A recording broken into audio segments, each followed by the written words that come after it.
makan. Di bawah langit kita berdiri bangga.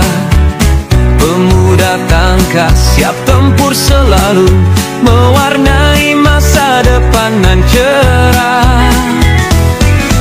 Berkibar benderaku di tiap angin, takkan henti melangkah bersama. Pemuda Porimas mengukir sejarah, poros emas gemilang untuk kita.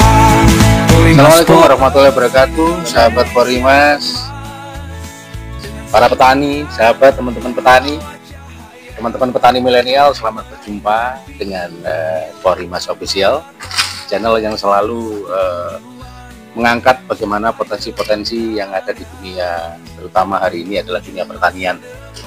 Nah, kali ini kita sangat berbahagia sekali kesempatan ketemu dengan para teman-teman petani milenial dengan inovasi yang luar biasa. Ini teman-teman dari wilayah Kabupaten Jombang, Jawa Timur, yang seperti pada video sebelumnya. Nah, kalau Anda belum menengok video sebelumnya, silakan dilihat pada video sebelum tayangan ini, bagaimana mesin tanam padi yang sangat luar biasa. Dan yang paling penting, teman-teman petani, mesin tersebut cocok dengan lahan yang ada di kita, lahan yang ada di Indonesia, lahan yang ada di Jawa Timur, terutama lahan yang berada di wilayah Kabupaten Jombang. Nah, bagaimana mesin itu bisa cocok? Bagaimana mesin itu yang digagas, yang ditemukan, atau mungkin modifikasi dari beberapa temuan yang ada sehingga sesuai dengan yang ada di Kabupaten Jombang, kita akan bahas secara singkat pada sore hari ini. Nah, ini saya tidak sendirian, ya. Saya bersama rekan dari LP2M, Pak Abdul Kholik. Ya. Saya bersama dengan Pak Yuyut, produsen ya? Produsen, Pak Imam, mungkin apa? Desainer. Tani Jaya. Dan yang sering muncul di video Porimas, tidak asing lagi, wajahnya Pak Tiro, Pak Sudiro Wisoto, konsultan pertanian organik yang sangat peduli dengan para petani. Oke, kesempatan pertama ini mungkin saya ke Pak Yuyut. Nah, mungkin singkat saja Pak Yuyut. Kenapa jenengan bisa mempunyai ide untuk menciptakan mesin ini? Iya, di awalnya kan sekarang generasi penanam padi ini agak kekurangan. Nah, akhirnya kita membuat otak-atik lah mesin ini, bagaimana kita ini bisa mudah tanam, bisa cepat tanam. Soalnya kendala ini penanam padi ini ya kendala dari penandurnya, orang yang tanam padi itu. Kalau kita mau tanam, cari orang yang tandur agak kesulitan, agak susah. Dan kedua, ada orang satu dua yang mau tanam tapi naik lagi harganya, borongannya itulah istilahnya kan gitu. Nah, akhirnya kita membuat otak-atik mesin ini, kok kebetulan alhamdulillah ada kecocokan. Nah, akhirnya kita coba merakit, bisa berjalan, dan sudah kita jalankan, ternyata alhamdulillah normal semua. Nah, terima kasih. Itu pemirsa, ternyata golek wong tandur ini susah. Betul. Angel golek wong tandur. Makanya Pak Yuyut menciptakan mesin ini. Nah, ini saya ingin komentar dari Mas konsultan kita ini tentang mesin tandur ini. Mungkin kenapa Mas mesin seperti ini harus dimiliki oleh para petani milenial hari ini? Ya, salah satunya tadi sudah diutarakan sama pendesainnya Pak Yuyut, mempermudah, mempercepat terjadinya penanaman. Gini, saya mengajak seluruh petani, ini jawabannya yang dinanti-nanti petani. Nah, banyak mesin tanam di luaran itu cara menanamnya kan memakai bibit yang pendek. Ternyata di situ petani kurang menerima, dikarenakan tadi jika ada air yang agak tinggi, bibit pendek itu tergenang hanyut, mati dimakan kol. Nah, kelebihannya desainnya Pak Yuyut ini dari Tani Jaya ini mesin ini bisa ditanam bibit pendek bisa, tinggi bisa, bahkan ketinggiannya itu bisa sampai 30-40 cm. Seperti halnya bibit yang ditanam petani secara manual. Nah, dari situ petani Indonesia rugi kalau nggak pakai ini. Nggak pakai ini. Ya. Karena ini untuk semua ukuran bibit bisa gitu, gitu. Itu jadi mesin ini benar-benar sangat cocok untuk kondisi pertanian di sekitar kita di Indonesia gitu kan. Satu lagi Pak ya. Yang minta maaf Pak ya. Dari segi harga ini ya. Ini harga penting ini. Ini lebih penting. Nanti, penting. Penting nih harga. Saya rasa petani itu perorangan bisa memiliki. Karena harganya sangat terjangkau. Setara dengan harga sapi satu. Wah. Om tadi ngomong sapi situ masih heran. Ya, setara harga sapi satu aja. Mungkin sekian itu Pak. Gitu. Itu ternyata kelebihannya seperti itu. Jadi mesin ini cocok dengan kondisi di tanah air kita, kondisi di pertanian kita, dan mesin ini cocok untuk semua ukuran bibit. Nah, ini barangkali perlu dipertimbangkan bagi teman-teman petani di sana yang menyaksikan obrolan ini. Mesin ini sangat cocok untuk segala ukuran bibit. Nah, dan yang paling penting adalah mesin ini adalah kreasi para petani yang sudah tidak diragukan lagi. Nah, mungkin untuk cara kerjanya, bagaimana mesin ini? Nah, ini mungkin saya perlu ke Pak Imam ini untuk cara kerja mesin ini ya. Gimana? Saya selama ini memang berpikir mencari bagaimana caranya petani-petani kita ini dipermudah dari segi penanaman ataupun dari pembibitannya. Nah, kita mulai dulu dari penanamannya. Selama ini banyak orang-orang tua kita yang sudah menanam padi. Pada umumnya banyak sekali Pak yang nanam padi ini, banyak sekali. Tapi semakin ke sini orang-orang tua tersebut banyak yang sudah meninggal dan juga tenaganya sudah berkurang dikarenakan faktor usia semakin tua dan generasi penerus ini enggak ada. Maka dari itu kita ciptakan generasi penerus saat ini diarahkan ke mekanis, diarahkan ke mesin, gitu kan. Jadi tenaga mesin dengan tenaga manusia ini tidak bisa dibandingkan, lebih cepat tenaga mesin. Yang pertama, tenaga mesin ini bisa memangkas biaya operasional pertanian, bisa mempercepat pertanian, dan juga bisa membantu semua petani dari segala kesulitan. Satu, mencari tenaga kerja untuk nanam padi sekarang ini antri dan rebutan. Tapi dengan adanya inovasi baru ini, semuanya terjawab dan terbantu. Yang kedua, pada umumnya para petani itu bikin bibit semuanya ditaruh di lumpur. Itu semua banyak masalah untuk saat ini. Pertama, dari serangan hama tikus, hama kul, hama wereng dan lain sebagainya, ya kan? Dan juga dari penaburan, pembibitan dan lain sebagainya sampai ke pencabutan atau pendautan sampai pelangsir ke sawah, itu semuanya membutuhkan biaya. Ya, itu lahan yang sedikit, ya jumlahnya sedikit juga biayanya, tapi kalau untuk lahan yang lebar tentunya juga lebih bengkak lagi biayanya Pak. Nah, dan terus tenaga kerja kita ini terbatas untuk saat ini. Maka dari itu kita ciptakan dan kita bikin lagi bibit darat. Yang namanya bibit darat ini ya jadi contoh seperti itu, ya kan? Contoh seperti itu namanya bibit darat. Bibit darat ini bisa disemai, bisa disemai dan juga bisa ditanam di berbagai macam jenis tanam, baik manual atau mesin. Pertama, kita bikin penyemaian padi ini pada umumnya di sawah. Sekarang di rumah-rumah pun bisa. Pakai nampan bisa. Pakai wong desa gawe pinian no omah. Nah, betul. Pinian di latar. Betul. Pakai sawah. Enggak usah nang sawah nek pinian kan gitu kan. Oke, monggo. Ya, pakai nampan bisa. Nggih. Pakai tempeh bisa. Nggih. Pakai tray juga bisa. Nah, tray itu kotak seperti ini, plastik namanya gitu, tray. Dan juga pakai mulsa plastik juga bisa, Pak.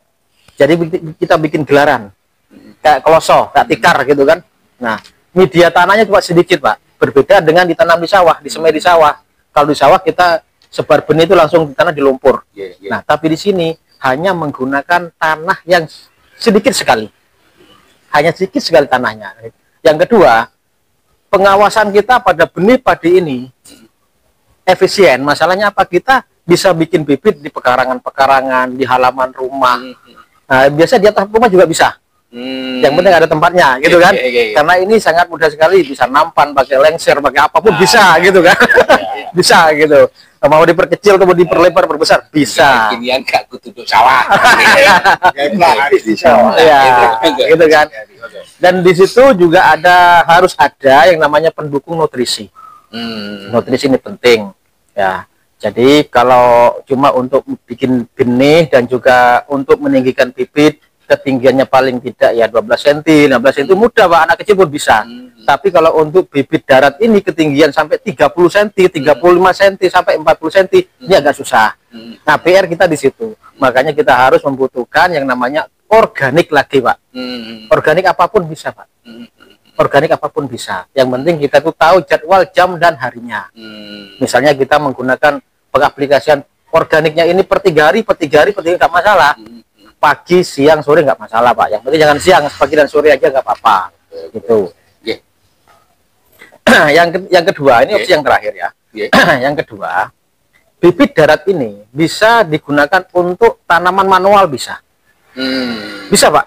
Bisa di tanam biasa, pakai orang bisa, Pak. Karena bibitnya panjang. Nah, yang kedua bisa digunakan untuk mesin. Penanamannya pakai mesin juga bisa. Jadi yang namanya pembibitan bibit darat ini tidak ada pembuangan dari bibit. Pertama, untuk penanaman mesin sekarang itu ada 2 opsi. Yang kemarin dari pemerintah ada, tapi bibitnya pendek.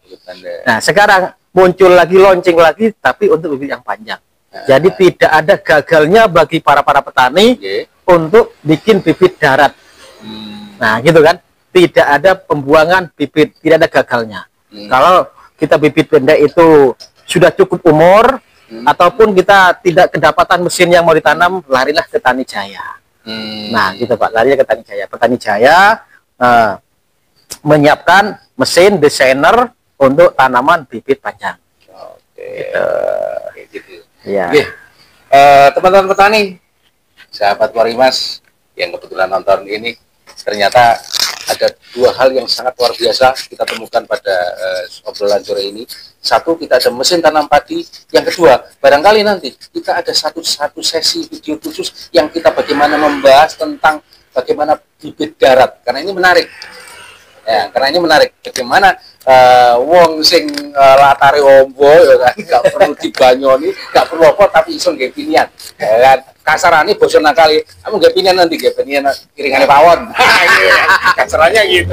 Betul. Itu nanti kita bahas pada sesi video berikutnya. Nah, sekarang bibit yang digagas oleh teman-teman dari Tani Jaya ini ternyata bisa sangat mudah diaplikasikan menggunakan mesin tanam ini. Nah, mesin tanam ini. Nah, sekarang saya ingin ke Pak Khalid. Bagaimana kira-kira sebaiknya pemerintah di tingkat paling bawah, misalkan pemerintah desa dengan badan usaha milik desanya, atau mungkin pemerintah di level provinsi atau mungkin nasional, menyikapi temuan-temuan gagasan-gagasan inovasi petani ini? Apa yang seharusnya mereka lakukan dan kita ini harus bagaimana? Kan, gitu. Ya. Terima kasih Pak Cucu, Pak Yuyut, Pak Diro, Pak Imam. Pertama, tentu kita mengapresiasi. Ini potensinya ada. Terbukti bisa meringankan petani kan. Kemudian harganya sapi kan, gitu kan. Sapi gitu aja kan. Kemudian bisa mengatasi soal bibit, gitu kan. Mesin ini kalau dilihat dari harganya sapi, itu kan murah, itu kan murah. Nah, mohon maaf Pak Presiden dan Pak Mentan, mohon maaf saya mendahului untuk mengapresiasi ini. Mohon maaf betul kepada Presiden ini. Sebab kalau tidak LP2M yang mengapresiasi siapa? Wong Pak Presiden lambat ya Pak Mentan. Tapi tidak apa-apa Pak Presiden, bahwa teman-teman di Jombang ini sedang merancang perubahan besar untuk petani, intinya untuk memudahkan petani bagaimana tidak sampai ketinggalan bertani, tanam dan sebagainya karena bibit. Yang kedua karena mesin. Mesin ini menjadi salah satu alat untuk modernisasi pertanian. Itu Pak Yud ya. Tapi jangan mahal-mahal itu. Jadi secara fakta ini siapapun harus mengapresiasi. Karena apa? Memudahkan petani. Ketahanan pangan itu katanya Pak Presiden itu kan unsur utama negara. Itu pertama. Kemudian tadi disebut oleh Pak Imam, ini harus organik. Iya, harus organik memang. Kalau tidak organik itu namanya memulosoro tanah. Tanah ini jangan dipulosoro terus ini. Gitu lah, harus organik. Kenapa? Karena tanah kita ini sahabat kita. Tanah ini, bumi ini sahabat kita. Kalau bumi itu produksinya jelek, masyarakat di bumi ya loro kabeh petani. Karena itu harus organik, gitu Pak Imam ya. Itu saya setuju ya, LP2M setuju dengan itu. Karena itu LP2M punya sebuah komunitas yang sudah lama kita gagas, namanya Respon, Revolusi Petani Organik Nusantara. Supaya bumi ini menghasilkan dan tidak dipulosoro. Menghasilkan bagus untuk para makhluk di bumi termasuk petani. Kalau petani dan bumi ini nyambung, ketahanan pangan akan top, gitu kan? Karena itu sekali lagi Pak Presiden saya mohon izin pada Pak Mentan, saya lebih awal mengapresiasi Pak Yuyut ini. Saya mohon maaf. Terima kasih, dan kepada teman-teman petani sebaiknya memang segera koordinasi dengan Pak Yuyut supaya tidak ada gagal panen selain melakukan pemupukan dengan organik. Dan jangan khawatir, di organik kita Respon itu dan Tani Jaya punya konsultan gratis dari awal olah lahan sampai panen, nggak usah dibayar ini. Karena memang orangnya pejuang membangun ekosistem alam dan bumi ini sahabatnya, sehingga sahabat ini tidak boleh dianiaya. Saya kira itu Pak Cucu, terima kasih. Matur nuwun Pak Tolis, matur nuwun juga teman-teman Pak Yuyut, Pak Diro, juga Pak Imam. Obrolan singkat ini teman-teman petani, sahabat Porimas, petani milenial dimanapun Anda ngonton obrolan ini pagi, siang, sore, malam sambil nongkrong di warung dimanapun ya. Kalau Anda kebetulan ketemu dengan video ini dan tahu bagaimana mesin tanam, bagaimana untuk iringan pawon iso nggak ipinian, nah itu kan Anda perlu tengok deskripsi video ini. Nah barangkali nanti Anda pengen ya apa sih itu caranya, bagaimana sih, harus ke siapa sih, kontak siapa sih, di deskripsi video ini ada. Saya nggak pengen cerita panjang lebar sebab sahabat-sahabat petani, tak cerita no, suwengi gak mari. YouTube bubar ini, suwengi gak mari. Nah, itu pertemuan kita sore ini, pertemuan kita yang sangat-sangat menarik ini. Saya ucapkan terima kasih kepada Pak Kolik dari LP2M, kepada Pak Yuyut selaku inovasi dan penggagas, Pak Diro sebagai konsultan petani organik, Pak Imam sebagai desainer dari pupuk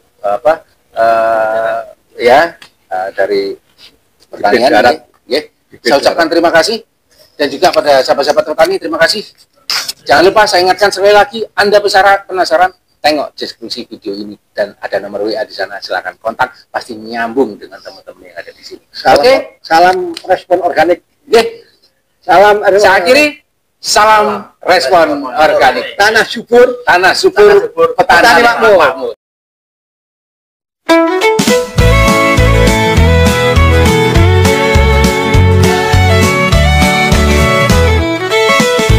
Indonesia maju tak terkalahkan, di bawah langit kita berdiri bangga. Pemuda tangkas siap tempur selalu,